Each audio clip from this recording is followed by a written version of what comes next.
नमस्कार। Commodity weekly outlook में आपका स्वागत है। सबसे पहले अगर बुलियन पैक की अगर बात करें तो पिछला हफ्ता काफ़ी वॉलेटाइल भरा रहा। तेजी भी दिखाई दी तो मंदी भी दिखाई दी। सबसे पहले अगर सोने की बात करें तो पिछले एक हफ्ते में मार्केट फ्लैट ही रहा, जहां हमने सोने में 55,000 का लेवल भी छूते हुए देखा तो 54,000 का लेवल भी वापस आते हुए दिखाई दिया। चांदी के अंदर भी ऐसा ही कुछ हाल था कि लगभग 70,000 का लेवल छूते छूते हम बच गए और नीचे में हमने 67 टच करता हुआ देखा। देखिए, सबसे पहले अगर बुलियन में सबसे बड़ा इंपॉर्टेंट फिगर था वो था फेड। फेड ने जिस ढंग से 0.5 का रेट हाइक और आगे भी रेट हाइक के लिए बताया था, जिसके बाद मार्केट में एक वॉलिटिलिटी बढ़ी है। इन्फ्लेशन के नंबर के बाद सोने और चांदी ने नया हाई लगाते हुए दिखाई दिया, जो मार्च 2022 के हाई लेवल पे पहुंच गया था। बट जैसे ही फेड ने रेट हाइक और आगे का अपडेट दिया, उसके बाद हमने एक करेक्शन भी मार्केट में आते हुए दिखाई दिया। हॉलीडे मूड रहेगा अगले हफ्ते, जिसके चलते मार्केट लग रहा है कि एक दायरे में ही ट्रेड करता हुआ दिखाई देगा और एक प्रॉफिट बुकिंग रह सकती है। सोने की बात करें तो 54,000 का एक साइकोलॉजिकल लेवल है, ये तोड़ता है तो 53,700 तक का लेवल दिखा सकता है। तेजी लॉन्ग टर्म जरूर है, बट वो जनवरी 10 के बाद है, तो अगला हफ्ता मार्केट साइडवे टू नेगेटिव रह सकता है। वहीं अगर चांदी की बात करें तो साइकोलॉजिकली जब तक 70,000 के ऊपर प्राइजेस नहीं निकलता है, पॉसिबल है कि हम 64,500 से 65 के नीचे के भाव वापस आते हुए देखेंगे।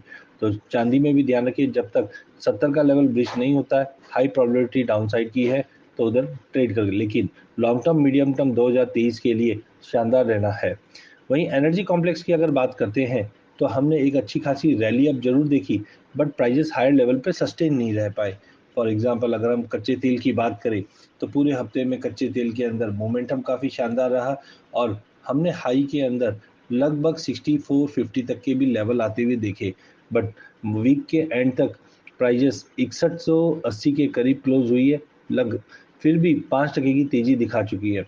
नेचुरल गैस में भी वॉल्टिलिटी काफ़ी शानदार थी, जहाँ पे हमने वीक ऑन वीक तो 5% की तेजी देखी है, लेकिन हायर साइड में हमने प्राइजेस को 585 के करीब जाते हुए देखा, जो हमने लोअर साइड में 450 का लेवल देखा था। तो वॉल्टिलिटी ज़्यादा होने के बावजूद या पिछले 2 सेशन में गिरावट के बावजूद हमने देखे गेन्स एनर्जी पैक में बने हुए रहे।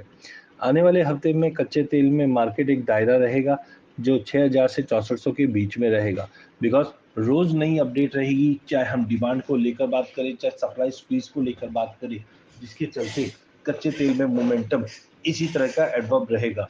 वहीं अगर नेचुरल गैस की बात करें तो पोलर वॉर्टेक्स का एक थ्रेट कंटिन्यू बना हुआ है, साथ में सप्लाई कंसर्न्स भी बने हुए हैं, जिसके चलते प्राइजेस का आउटलुक पॉजिटिव जरूर है, बट सीवियर वॉलिटिलिटी रहेगी। रेंज 510 से 590 का है और उम्मीद है अगर पोलर वर्टेक्स हिट होता है तो 590 का लेवल ब्रीच होकर 620 का लेवल आराम से क्रॉस कर जाएगा।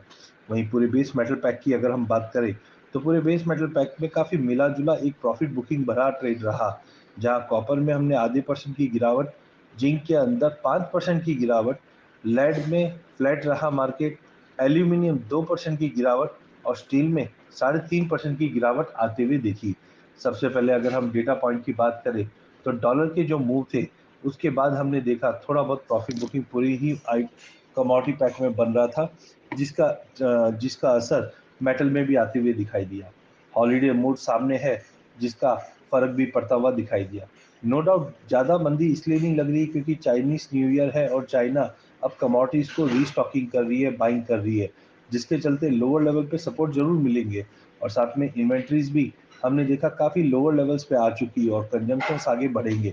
इन सबको देखते हुए मीडियम टर्म लॉन्ग टर्म तो अच्छा दिखता है, बट इंटरडे के लिहाज से देखें या फिर अगले हफ्ते के लिहाज से देखें तो मार्केट में एक प्रॉफिट बुकिंग बनती है। कॉपर जब तक 710 के ऊपर नहीं निकलता है, फिर से 690-92 का लेवल देख सकते हैं। जिंक के अंदर वैसे ही 290 के बाद बड़ा करेक्शन ले चुका है, बट फ्रेश बाइंग के लिए वेट करना चाहिए, 270 के नीचे ही फ्रेश बाइंग बनेगी। लेड की बात करें तो सबसे स्टेबल कमोडिटी रही है लेड, तो हमें लगता है 182 से लेकर 188 के बीच में ही मार्केट ट्रेड करता हुआ दिखाई देगा। एल्यूमिनियम में हमने देखा अभी भी यूरोप में जो स्पेल्टर्स का कंसर्न्स है, उसको लेकर प्राइजेस ने अच्छा गेन जरूर दिया था, बट 215 का लेवल टच करने के बाद मार्केट सस्टेन नहीं कर पाया, बिकॉज अभी भी डिमांड कंसर्न्स कंटिन्यू मार्केट में बने हुए हैं।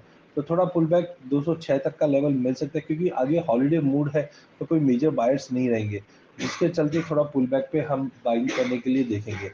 स्टील भी पूरे मेटल को ट्रैक करता हुआ दिखाई दे रहा है, तो अच्छी तेजी के बाद एक पुल बैक है।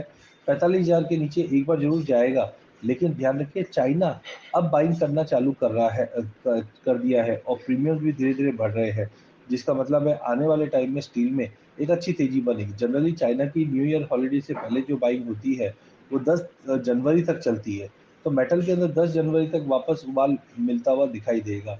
तो संभल के ट्रेड करें, लेकिन अगला 15 दिन जो है वो हॉलीडे मूड रहेगा, जिसकी वजह से कहीं ना कहीं मेटल्स के अंदर कोई एक्स्ट्रा ऑर्डिनरी बड़ी जंप नहीं रहेंगे, थोड़े होते हुए जाएंगे। तो ओवरऑल कमोडिटी मार्केट में अगला हफ्ता छुट्टी का माहौल रहेगा, जिसके चलते वॉल्यूम्स थोड़ी कम ड्राई हो सकते हैं, लेकिन स्पाइक्स लग सकते हैं, तो इसको नजर रख के ट्रेड कीजिए। धन्यवाद।